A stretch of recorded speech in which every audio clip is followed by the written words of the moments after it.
Wiirtuun Otizimii Beteel Magaalaa Adaamaatti guyyaa Otizimii Addunyaan Sagantaa hubannoo Uumuu Saalessa Sammuu Otizimii gaggeesse. Saganticha irratti keessummaan argamuun ergaa kan dabarsan bulchiinsa Magaalaa Adaamaatti bakka buutuun waajjira abbaa alangaa Aadde Hamzaajii wiirtuun akkanaa jiraachuu isaatti gammaduu dubbachuun hojii boonsaa hojjetaa jiruuf galata bira darbee tumsi kan isaan barbaachisu ta'uu kaasan. Akka mootummaatti tumsa nurraa eeggamu taasisuuf yoo qophoofnu hawaasni hundi wiirtuu kana cinaa dhaabachuun daa'imman otizimiin qabamanii dhaabbatichatti barachaa jiraniif deeggarsa taasisuu qaba jedhan. Egaa guyyaan kun kabaja guyyaa ayyaanicha qofa osoo hin taane yaadannoowwan achi keessa jiranii fi hojiiwwan namummaa kana keessatti hojjetaman wal yaadachiisaa namoota hojii kanaaf kaka'umsa ofiitiin ka'anii hojii namummaa agarsiisan kan ammoo bira dhaabachuudhaaf hojiiwwan achi keessatti hojjetaman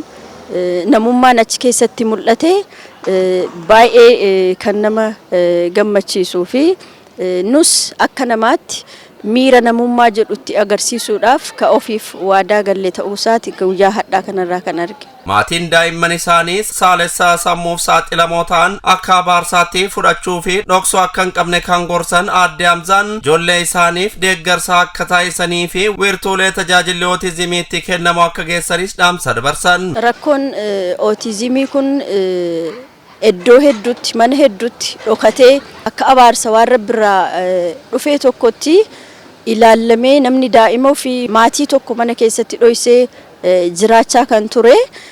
Amma garuu sababoota dhaabbanni akkanaa kunniin hojiiwwan tola ooltummaa akka kanaa hojjetaniin namni muuxannoo argatee yeroo ijoolleen kunniin yookaan namoonni kunniin itti bahanii deeggaramanii mirgi namoomaa fi mirgi dimokiraasii nama kamiifuu malu isaaniifis mala bira haa dhaabbannu. Hundeessituu fi itti gaafatamtuun wiirtuu Otizimii Beteel Aadde Gannat Nugusee baga hubannoo Saalessa Sammuu Otizimiin isin gaheen dubbachuun guyyaan Otizimii akka addunyaatti yeroo 18ffaaf akka biyya keenyaa fi Adaamaatti marsaa 11ffaaf kabajamaa jiran kaasan. Baga ayyaanaa fi guyyaa hubannoo Otizimii Saalessa Sammuu 18ffaaf isiniin gahe addunyaatti namoota aadaan afaaniin jiruun waliin fakkaanne walitti fiduun mata duree tokkoon walitti nu qabee baga gara ayyaana seena qabeessa kanaa nagaan dhuftan.